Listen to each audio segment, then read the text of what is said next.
এই যে পাঁচজন ধরা পড়লো, যাদের নাম আমি বলেছি, শামী আখতার, টিঙ্কু ঘোষ, মোহাম্মদ আব্দুল গনি, অভিজিৎ ঘোষ এবং অমিত রজক, এদেরকে পুলিশ হেফাজতে ডেকে জিজ্ঞাসাবাদ করা হয় এবং সেই জিজ্ঞাসাবাদের ভিত্তিতে কিছু সূত্র পাওয়া যায়।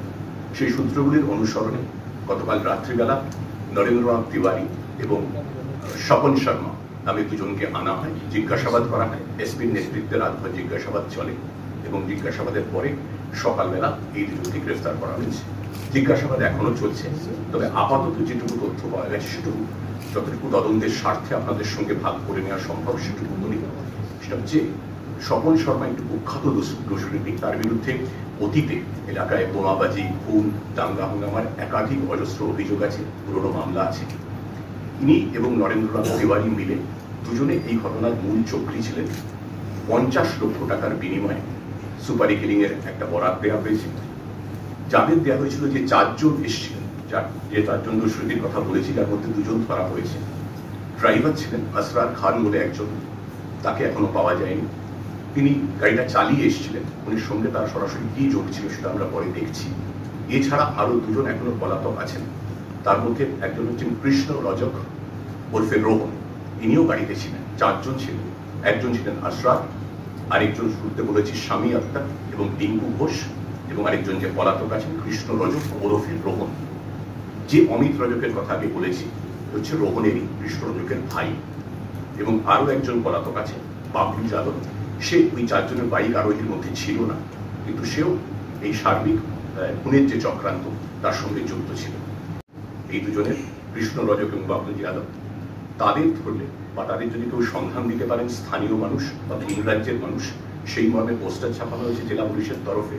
কোনো যদি কেউ সন্ধান দিতে পারেন, সোশ্যাল মিডিয়াতে প্রচার করা হয়েছে, তাদের কেউ সন্ধান দিতে পারলে সন্ধানদাতাকে 2 লক্ষ টাকা পুরস্কার দেওয়া হবে, এটা মালদা জেলা পুলিশের তরফে ঘোষণা করা হয়েছে। এই ঘটনা খুব দ্রুত চার্জশিট দেওয়ার আমরা চেষ্টা করব। যারা পলাতক দুষ্কৃতী এখনো আছেন তাদেরকে ধরার জন্য সর্বশক্তি প্রয়োগ করছে মালদা পুলিশ, এবং আমরা দৃষ্টান্তমূলক সাজার ব্যবস্থা করব। এইটুকুই বলা হচ্ছে। 2022 সালে মালদায় কোনো ইলেকশনে এই নরেন্দ্রনাথ তিওয়ারির সঙ্গে ডিজিজের কোনো অ্যাসোসিয়েটেড ঝামেলা হয়েছিল, সেটা নিয়ে কোনো গ্রাজ বা রিভেঞ্জ কিছু? আমি আপনাকে বললাম আজকে সকালবেলায় গ্রেফতার করা হয়েছে, জিজ্ঞাসাবাদ চলছে। খুনের মোটিভ কি ছিল, সম্ভাব্য মোটিভ, সেই ব্যাপারে নিশ্চিতভাবে কিছু বলার জায়গায় আমরা আসিনি। জিজ্ঞাসাবাদ চলছে, তাদের পুলিশের হেফাজতেও নেওয়া হবে। জিজ্ঞাসাবাদ করে যখন আমরা নির্দিষ্ট মোটিভ সম্পর্কে কোনো নিশ্চিত হতে পারবো, তখন নিশ্চয়ই সেটা will share with you at an appropriate time.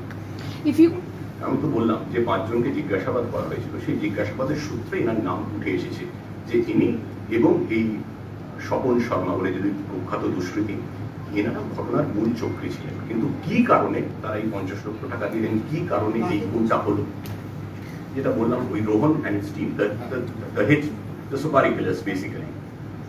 আপনাকে প্রথমে বলেছি শামী আখতার হচ্ছে কাটিহারের, মোহাম্মদ আব্দুল গনি কাটিহারের, আসরার যে ড্রাইভার সে কাটিহারের, কিন্তু যে 2 জন পলাতক আছেন, যে কৃষ্ণ রজক এবং বাবলু যাদব, এরা কাটিহারের নন, এরা স্থানীয় বাসিন্দা। কাটিহারের আর কেউ যুক্ত ছিলেন বা আদৌ ছিলেন, যেটা বললাম, তদন্তটা এখনো শেষ হয়নি। প্রত্যেকে জিজ্ঞাসাবাদ চলছে, জিজ্ঞাসাবাদ করে যেরকম আমরা সূত্র পাবো তার ভিত্তিতে পরবর্তীতে তল্লাশি হবে, গ্রেফতারি হবে, গ্রেড হবে। বিবাহ কিংবা উপহার কোথায় কিনবেন আপনার মনের মতো অলংকার? এবার নতুন রূপে, নতুন সাজে ডোমজুড়ির MS James and jewellers sons. HUID hallmark যুক্ত সমস্ত রকমের ট্রেন্ডিং গহনা পাবেন আমাদের শোরুমে। বিয়ের মরশুমে গহনার মজুরির উপর থাকছে বিশেষ ছাড়। এছাড়াও কেনাকাটার উপর থাকছে আকর্ষণীয় উপহার। আমাদের ঠিকানা তো জানেন, ডোমজুর ফোকর দোকানের কাছে, বাজার কলকাতার ঠিক পাশে MS James and jewellers sons.